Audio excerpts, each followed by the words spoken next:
ritual I do every spooky season. I get together all the horror games I own, put one in each console, and then I have a spooky game ready to play anytime I want for the rest of the season.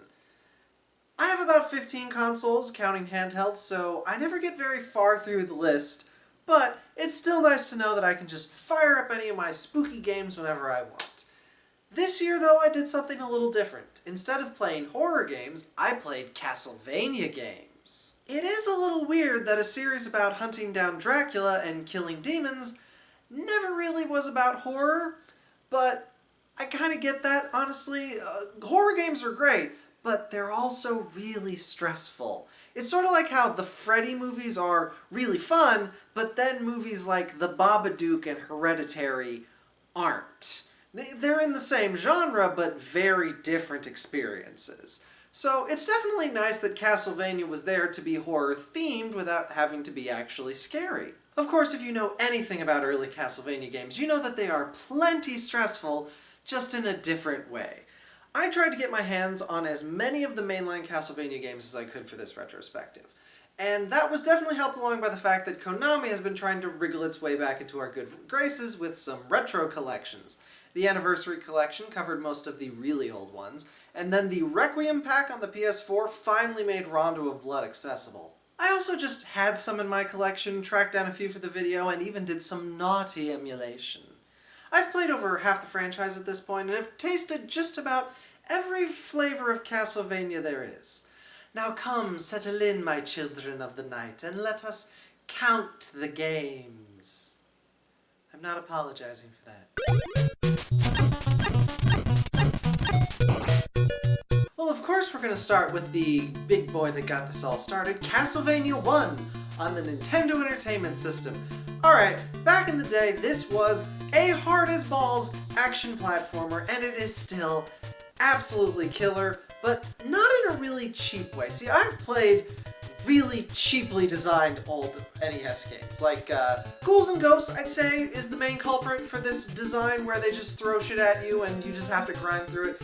No, Castlevania, the encounters actually feel like they're planned out in order to make your life hard, but in a way where the developer knew it was going to make your life hard this specific way, and they've got a plan for how you would get past these obstacles. It's not just, throw a bunch of enemies at them, that'll make it hard. Honestly, if you're watching this kind of video, I can't imagine you haven't watched Egoraptor's sequelitis video on Castlevania 1 versus Castlevania 2. Most of what he says about Castlevania 1 is true. It's a really solid game with really well-designed levels and a really good aesthetic. It brings together sort of a Conan Barbarian vibe in Belmont specifically, Simon, and also just Universal monster movies all over the place. The Mummies, Dracula, Frankenstein, Fishmen, like, they're all here, they're all having fun. It's the Monster Mash, but you play it and beat the shit out of monsters with a whip. It's a damn good time. I definitely abuse save states to get through some of the harder later levels. Like, the first couple of levels are totally doable, even by people who aren't particularly good at platformers, but, hoo boy, are some of those later levels not messing around.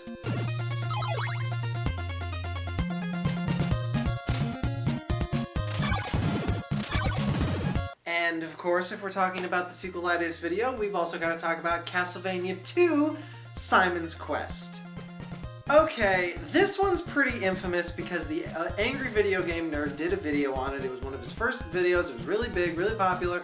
It solidified shitting on things as the way to make money on the internet. Sadly.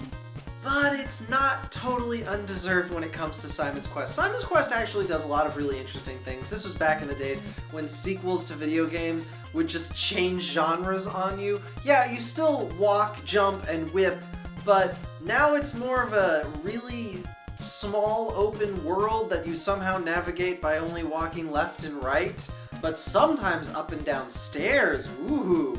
And you have to explore and find the pieces of Dracula to reconstruct and to defeat the curse. It's more of an explory, RPG-ish kind of game.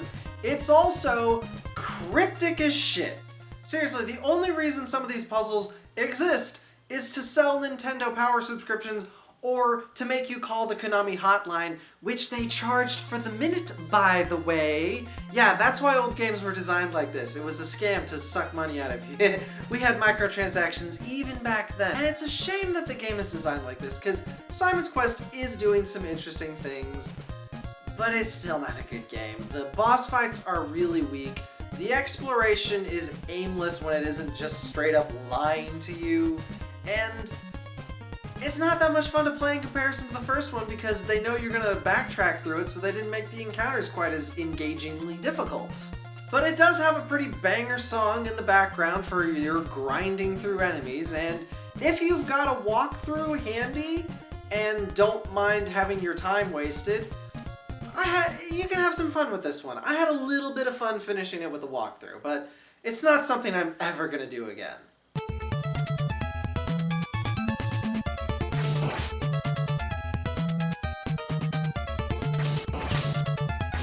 So yes, Castlevania 2 isn't really the sequel most people think of. The sequel to Castlevania 1 is pretty definitively Castlevania 3 Dracula's Curse. This game is fantastic. It goes back to the linear challenges of Castlevania 1, but it expands the formula by adding in alternate playable characters and alternate paths to get to the castle. That immediately adds a lot more replay value aside from just grinding against the extreme difficulty, which is still there. Still there! You may already know this, but the main characters of this game, Trevor, Sypha, and Alucard, became the main characters of the Castlevania anime, and yeah, that tracks. There's not really a lot of characterization in this game, but the fact that they talk to each other immediately makes this way more character-driven than the first two games. But while this is definitely the pinnacle of the games on the NES, it's not without its problems. The character swapping is good fun, but it's also really slow. You press the select button, it takes like 3 seconds to swap to the other character. You can only have one character that you can swap to aside from Trevor. You can't haul the other 2 extras along with you. It's just the 2 of you. And it goes a little overboard on the difficulty. I don't think the levels themselves are necessarily too bad, but specifically the final fight against Dracula can go straight to hell. I burned so much of my time, even with save states, just trying to get through that first phase. It does this annoying flame pillar thing that you have to very carefully maneuver around the stage in order to not get trapped into unavoidable damage and still land hits on Dracula. So yeah, screw you, Dracula, but game's good otherwise. Now that's the end of the NES era for Castlevania games, but it isn't quite the end of that particular extremely linear style of Castlevania games, because there were 3 Castlevania games on the Game Boy, and they are not good. I do not recommend them. Castlevania The Adventure is painfully slow, and the very small screen really limits the complexity of the challenges you encounter. Also, you're timed. Screw that. You move like a friggin' glacier. Castlevania 2 on the Game Boy is a little better. It does the sort of Mega Man stage select thing, but a minor improvement over Castlevania The Adventure is still not a very good game. Unfortunately, I haven't been able to play Castlevania Legends. It is really hard to get your hands on, and that's a shame, because I wanted to play the first Castlevania game with a female protagonist, but c'est la vie.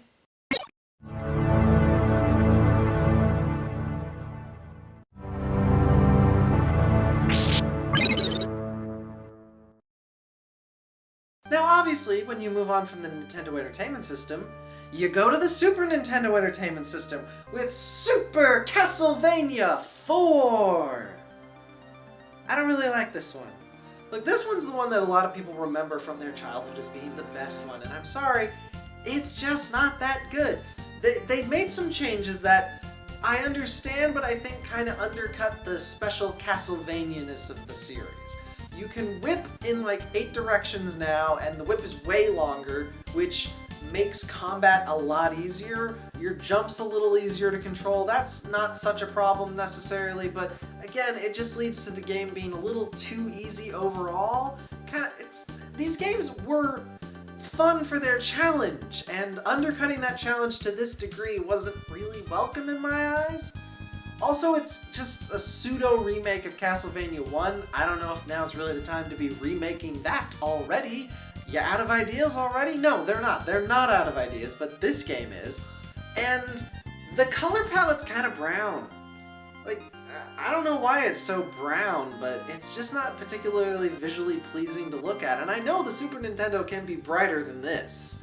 Like, yeah, it's horror themed, but this is Castlevania. Simon Belmont is orange!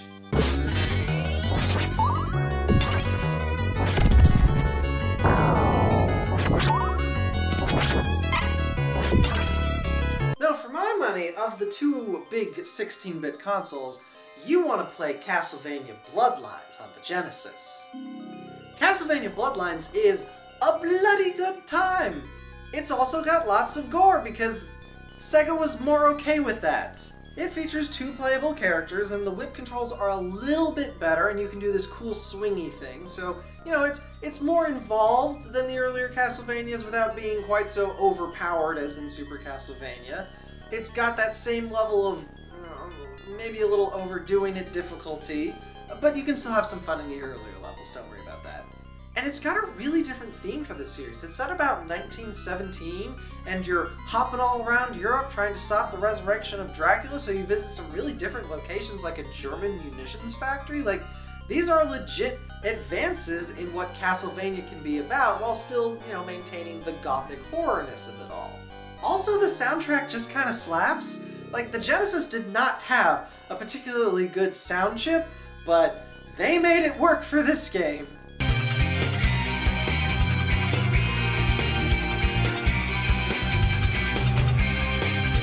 But the pinnacle of classic Castlevania design actually came out a few years before these games on a computer system no one in the United States had. Yeah, Rondo of Blood!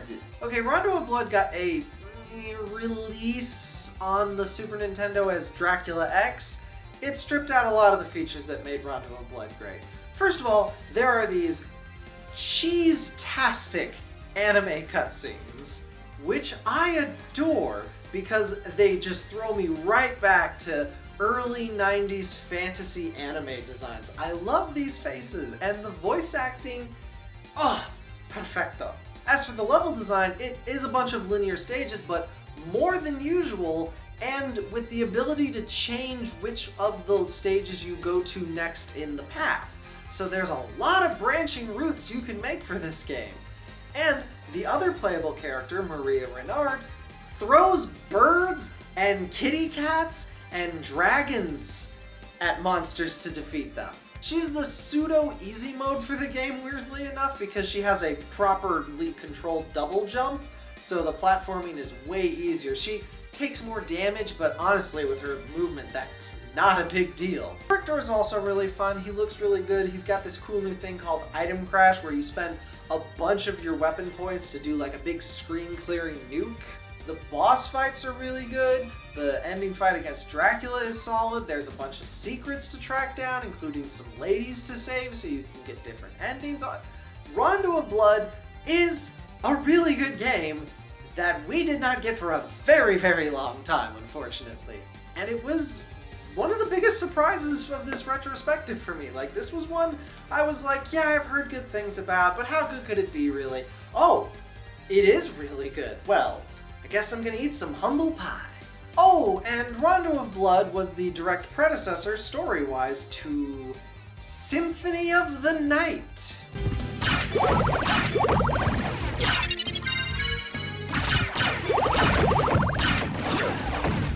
Yeah, Symphony of the Night. This was originally supposed to be more of a spin-offy Castlevania game. Because, you know, we're in the age of 3D. 3D is the next big thing, but, you know, we'll release this little 2D adventure on the PlayStation, no big deal. Oh, it redefined an entire genre of games. Symphony of the Night, you play as Alucard, son of Dracula, who has come to put an end to Dracula's castle, which is being run by Richter from Rondo of Blood. Huh, that's weird. It's like 10 years after Rondo of Blood, Maria's grown up now, you run into her around the castle, and the castle now is really different. Whereas in previous Castlevania games, even if they had branching paths, they were very much linear experiences. Rondo of Blood toyed with some alternate ways out of stages, but it was still extremely linear compared to Symphony of the Night, which gives you a whole ass castle to explore. Now granted, you can't access most of it at first, but by the time you get like your 5th movement upgrade and can turn into a bat, yeah, you can travel around most of this sucker and see all the crazy sights it has. Seriously, by going 2D on the PlayStation, this game just got to overspend to hell and gone on its sprite budget. There is so many gigantic animated enemies all over the place, secrets out the wazoo, a whole secondary castle, spoilers, for you to explore and get the true ending. Symphony of the Night was a bunch of people on the Castlevania team deciding they wanted to go big or go home to change the series, and they went big and nailed it. It's honestly not my favorite in the series. It is a little grindy, especially for some of the weird secrets, but I absolutely understand the place it holds in gaming history. It is a masterpiece, and it's really easy to play. They've released this thing a bunch of times.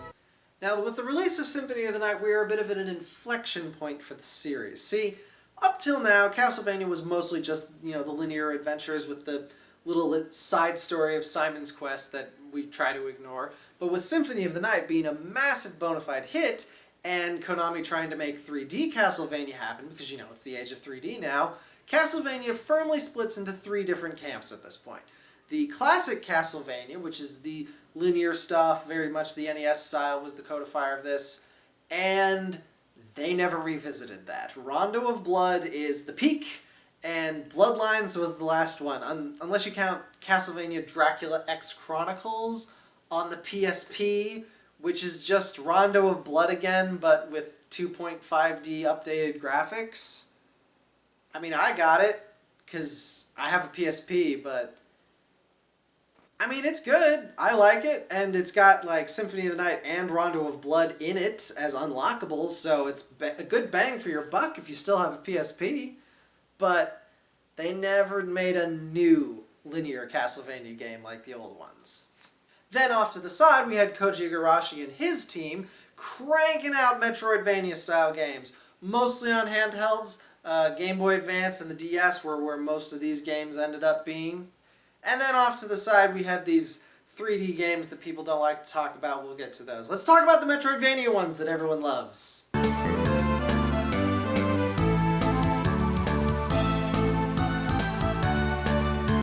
So, the first Metroidvania game released on the Game Boy Advance is called Circle of the Moon, and it's pretty bad. The problems with this one start immediately when they try to blend the old-style Castlevania protagonist, a slow-moving, not great jumping, whipping Belmont, with the map design of Symphony of the Night. This was not a good decision. The first power-up you have to unlock is the ability to double-tap to run. Otherwise, navigating the castle is a complete time suck. The whip is just not a great weapon choice for these much more open platforming levels where you have to go this way, that way, deal with enemies above and below you. No. It really needed the much more tightly crafted level design of the early games, and it's just not here. But most egregiously, the new magic system where you grind enemies to find these cards that you can mix together in your inventory to create special whip effects, not fun to do, and also just broken on a programming level. So, oopsie. Yeah, Circle of the Moon was one of the very few disappointments in this whole journey. I don't recommend it at all. Oh, and the color palette was also really dark, which isn't really a problem usually, but this was released on the original Game Boy Advance before they had those backlit screens. Kinda hard to see what you're doing. So after Circle of the Moon, there was another Game Boy Advance game that I didn't play, and then there was Aria of Sorrow, which is widely considered to be one of the best ones. And yeah, it's pretty good. Also, this one has a really different time period from the other ones. It's set in the future of 2025. Ooh, that's not quite so future anymore. And it stars Soma Cruz, who is, spoilers, the reincarnation of Dracula. But he's the hero now, and he's trying to stop bad people. from using Dracula's castle. I didn't finish the story. Now, the most interesting thing about this game, aside from really nailing the Symphony of the Night formula in a handheld format, it's got a really cool magic system. Yeah, back in Circle of the Moon, you had to grind enemies to collect like one of 22 cards. In this game, every single enemy has a chance to drop a unique magic power. I unlocked a grenade weapon from an early skeleton, and that was handy. So yes, if you have a bit of an obsessive personality, this monster grinding for spells thing, gonna trigger those addiction receptors. Ooh, I had to stop playing this one just for my own mental sanity. Good game though, very good game, and a great way for the Game Boy Advanced line to end.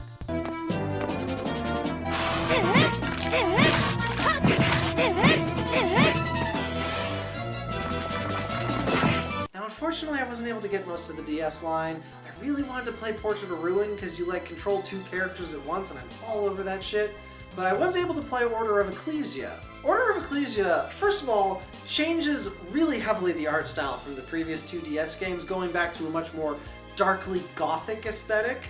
And it also has a female protagonist. Like, we haven't seen that since Legends. This is great.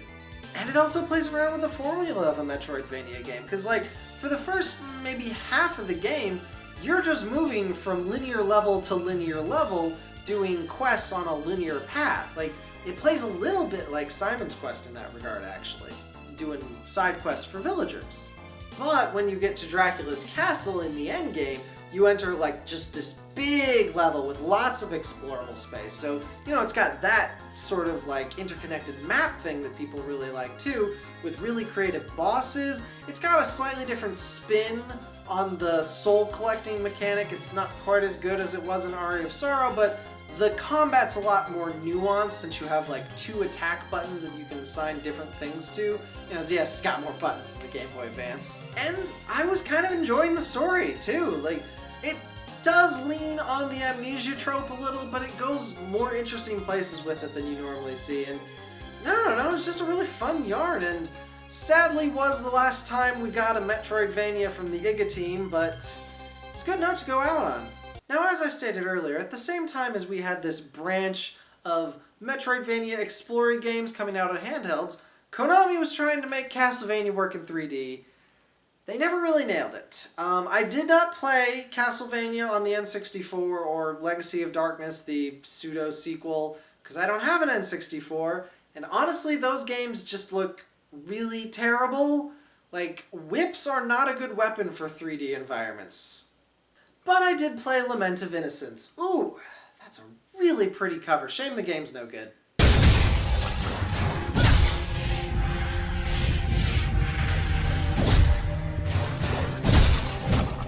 Okay, it's not completely without merit, but it's pretty clearly inspired by Devil May Cry. It's got a much more combo-heavy action combat system. It's got fixed camera angles as you explore the 3D castle. I don't like these at all. The castle's not particularly explory. It's kind of like in Demon Souls, how like you've got this hub castle that you teleport to like 5 separate levels that are pretty much just linear and not connected with each other at all. Not really a bad thing, but not particularly Castlevania either. And unfortunately, that combat system it's not very good. You get very few combos to start with. Your sub-weapons just aren't very good. It gets a little better as you go on. As you defeat bosses, you unlock these crystal things that power up your sub-weapons in different ways. That's kind of cool. And when you unlock air juggle combos, you can start to have a little bit more fun wailing on enemies, but you're still just wailing on enemies. It's not hard like a Devil May Cry game. You don't have to like think too much about fighting these monsters.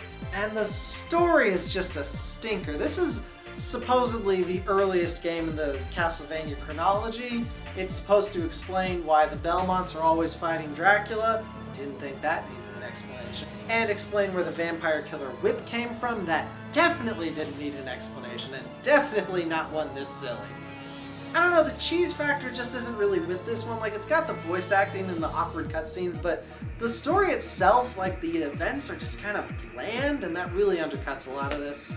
And you don't even fight Dracula at the end, you just fight Death, who is like Dracula's right-hand man in most of these games, which is kind of cool, actually. He was better than death.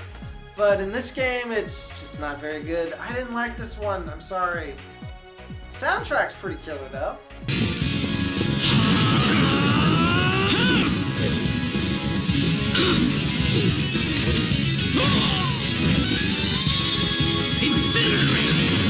Now the follow-up to this game in the 3D stable was Curse of Darkness. I really liked this one. I was not expecting to. I really liked it. It's not actually a huge improvement on the problems with Lament of Innocence necessarily.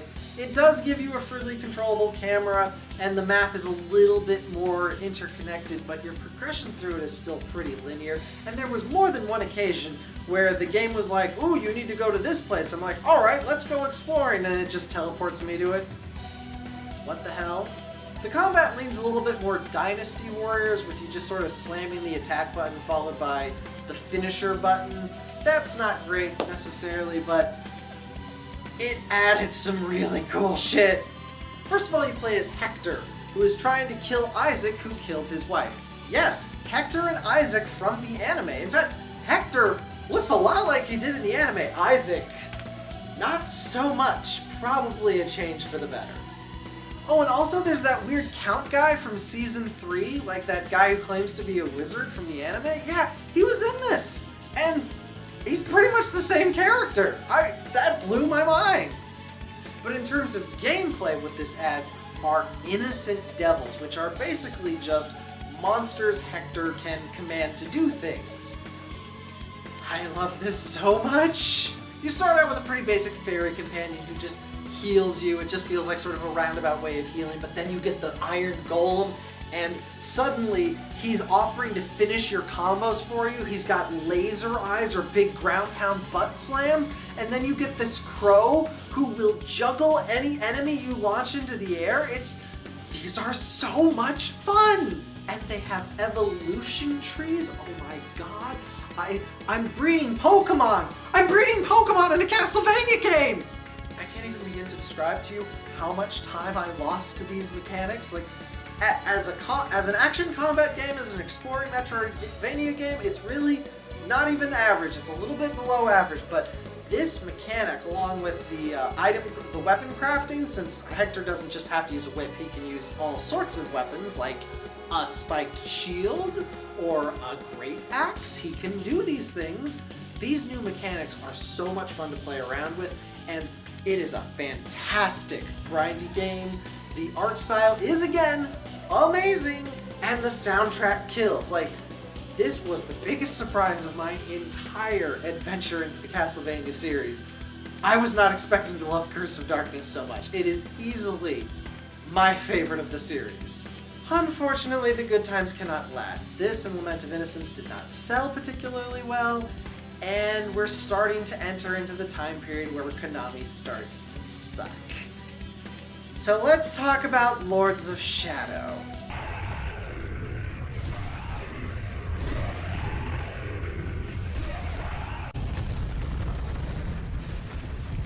Okay, so Lords of Shadow was another goddamn reboot of the franchise. I mean, we just had Lament of Innocence re-establish the canon, but sure, let's just start all over. And in its defense, it's definitely trying something new and different in terms of the story. In terms of the gameplay, this is God of War. I don't like God of War. I don't like this. We're back to the fixed camera angles, but it's still an explory game. So finding secrets is about like rubbing your face on walls until you find where the camera shifts on you. I don't like it. I don't like it. The whip combat isn't very deep early on. Yes, you unlock more combos as you go, but they're not like really interesting combos. Mostly you just wail on enemies until they wind up an attack and then you dodge. That's all you do. I never understood why God of War was popular. It's also got 3 Titans, which are clearly inspired by Shadow of the Colossus. These are not fun. I'm only bringing them up because they're such a big use of budget. But about 8 hours in, it started getting good. Like, I wasn't expecting that. Like, after I get through the first area with the first Lord of Shadow, which took way too long, suddenly I'm in a vampire castle and, like, it's got this great gothic aesthetic and lots of cool puzzles and, like, actual puzzles, like challenging brain teasers. and some platforming, which isn't great with the fixed camera angles, but they made it work. You know, they've got the clock tower. You gotta have the clock tower. And I don't know, like, the whole Vampire Castle segment felt like I was playing a Castlevania game all of a sudden. It hadn't felt like that for the first 7 hours where I'm just whipping werewolves in the face, but yeah, no, I was feeling it there for a little bit. Unfortunately, the game goes on for about another 5 hours after you get through this level, and it's just downhill. I don't know. I can't... Mercury Steam made this game. They did the Metroid Prime Samus Returns remake, so it's not that they're bad at making games, and you can see a lot of areas where they had some cool ideas. It just feels like Konami had this vision for what this game was going to be, a big AAA blockbuster, and they overstretched. They overstretched trying to meet these like length of play deadlines. I don't know. There's too much here. The story's not good. It's just Guy who's out to avenge stuff again. The twist at the end is he turns into Dracula, but like I don't know when that happened. Like I played the whole game. I watched it. I'm like, well, you're Dracula in the end credit scene, but when did I turn into Dracula? I don't know. Lords of Shadow isn't good. It's interesting occasionally. There's some good stuff in there, but as an overall experience, it's just not worth having. I didn't play Lords of Shadow 2. I've heard it's better in some ways, but I still don't think I can recommend it. And sadly, that was the end of the Castlevania games, aside from maybe some weird mobile ports. That's a sucky thing, and Konami is terrible now. They've been trying to release retro collections and maybe make an actual game every year or so. They're still not good. There's not going to be a good Castlevania game anytime soon, people. Don't wait for it. Instead, go play Bloodstained!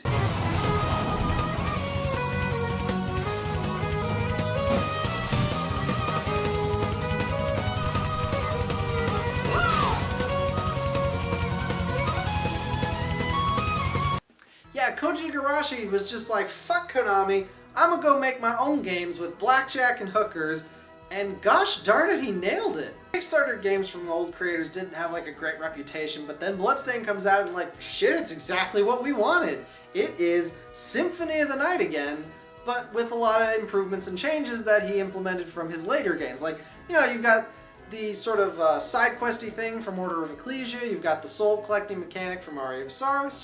It's a much more like complete Igavania experience, but with the serial numbers filed off. Now it's Bloodstained, it's not Castlevania. Nope, you can't be sued.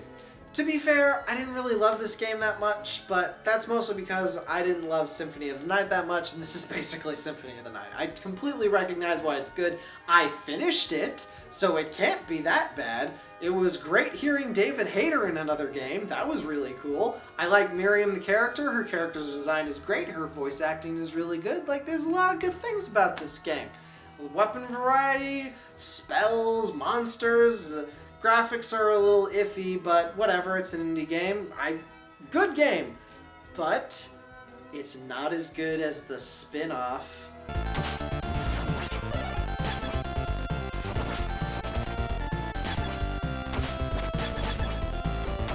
So buried in that Kickstarter reward list was a retro throwback to 2D Castlevania. And they gave it to this studio called Inti Creates to make. Holy shit, Curse of the Moon is so good! Curse of the Moon is probably why I didn't like Ritual of the Night that much, because it is so effing good!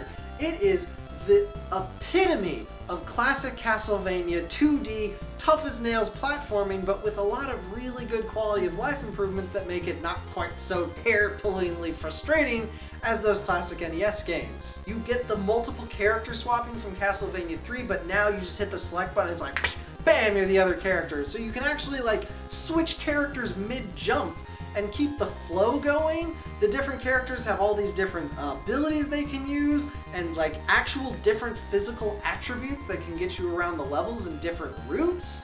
And there's like an actually really engaging story. Yeah, there's not a lot of dialogue, it's an NES style game, but damn, I actually felt for these characters. Like, only Shovel Knight in terms of being an NES story tops this as far as I'm concerned. Now, I didn't like the sequel quite as much. Curse of the Moon 2 felt like maybe a little bit too much stuff crammed into one game, but Curse of the Moon 1, absolutely bloody fantastic.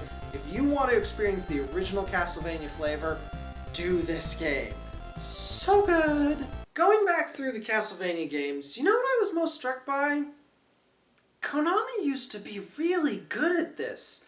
Castlevania was just this wild, sprawling franchise that was always trying new things and going in interesting directions without ever losing that core element of its personality. And man, the Konami that birthed this franchise is sorely missed. Castlevania was also just a slam dunk in the art department most of the time. The whole Universal Monsters vibe of the original games is great, but the series got a much more iconic look after Symphony of the Night when Ayami Kojima was brought on.